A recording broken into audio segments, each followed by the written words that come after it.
Cette actualité vous est présentée en collaboration avec Cryptost Academy. Ayez un temps d'avance sur le marché crypto en rejoignant notre communauté premium. Le cofondateur de Ripple vend-il des Ripple sur le dos de sa communauté? Ces derniers jours, Chris Larsen, le cofondateur de Ripple, a déplacé 175 millions de dollars de tokens Ripple. Alors que l'actif a corrigé de 16% depuis son ATH, il semble que l'entrepreneur ait pris quelques bénéfices. Nous faisons le point.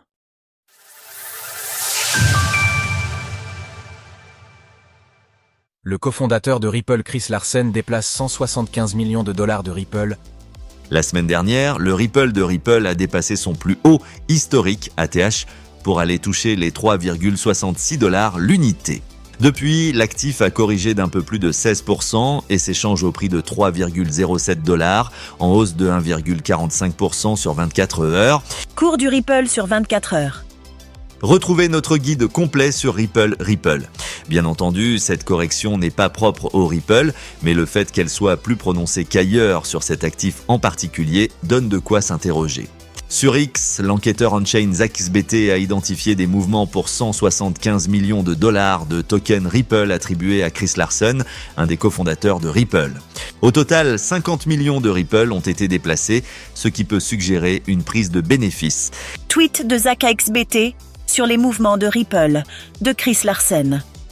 Pour l'heure, Chris Larsen n'a pas commenté ces mouvements, mais les montants en jeu peuvent être suffisants pour expliquer en partie la forte baisse des derniers jours au regard de la profondeur de marché sur les différents exchanges centralisés.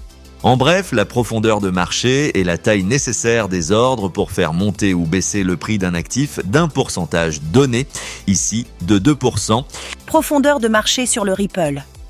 Dès lors, deux points de vue peuvent s'affronter, avec d'un côté ceux qui estiment que Chris Larsen vend des Ripple sur le dos de sa communauté, et de l'autre ceux qui considèrent qu'il est normal qu'il puisse prendre des bénéfices de temps à autre. De manière générale, toute la baisse ne doit pas nécessairement lui être imputée entièrement, et bon nombre d'investisseurs ont pu choisir de prendre des bénéfices après le nouvel ATH. Dans de telles configurations de marché, il convient effectivement de ne pas se laisser aller au syndrome de Fear of Missing Out, FOMO, mais aussi de savoir encaisser ses gains lorsque les prix sont fortement montés.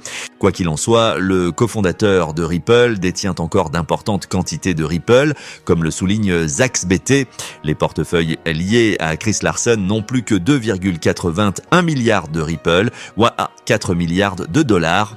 Compte tenu de la capitalisation actuelle du Ripple, cela représente 4,73% des Ripple existants. Sources, TradingView x CoinGecko.